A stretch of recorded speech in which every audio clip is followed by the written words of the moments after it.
India mourned, but did not stay silent. On the 7th of May, in the dead of night, Operation Sindoor was launched. A historic retaliation, coordinated strikes by the Army, Navy and Air Force, the first time since the 1971 war. 9 terror bases in Pakistan and POK destroyed. ICEP Iluno brings you the full story, the reasons, the execution, the geopolitics, and what lies ahead. According to Indian intelligence, the attack was planned from terror camps located in Muridke and Bahawalpur, the headquarters of Lashkar-e-Taiba and Jaish-e-Mohammed, respectively. PM Modi had said, "We will hunt them to the ends of the earth and punish them beyond imagination." This wasn't just rhetoric, it was a signal. Targets included Muridke, Let HQ, Bahawalpur, Jaim HQ, Gulpur, Kotali, Barnala, Sarjal, Sawai Camp, Bilal Camp, Memuna Camp.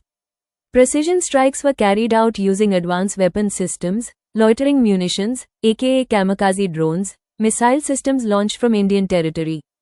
High-resolution intel from satellites and RAW notably, no Pakistani military bases were hit, only terror infrastructure was targeted. This surgical nature sends a message: India is precise, not provocative. Meanwhile, disinformation flooded Pakistani social media, fake videos of Indian airbases being attacked. Claims of missile retaliation, none of which could be verified. UN Secretary-General Antonio Guterres urged both nations to exercise maximum military restraint. The world cannot afford a war between two nuclear powers. The US Secretary of State Marco Rubio spoke with Indian NSA Ajit Doval and was reportedly briefed in advance, suggesting Washington was in the loop.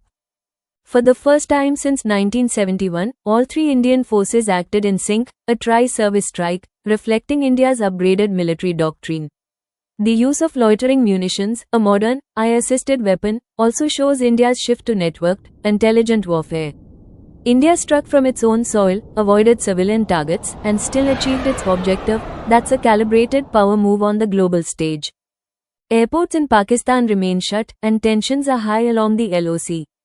Indian civil defense drills are also underway across 244 districts, signaling readiness for escalation, if needed. The world is watching, but this time, India didn't just speak.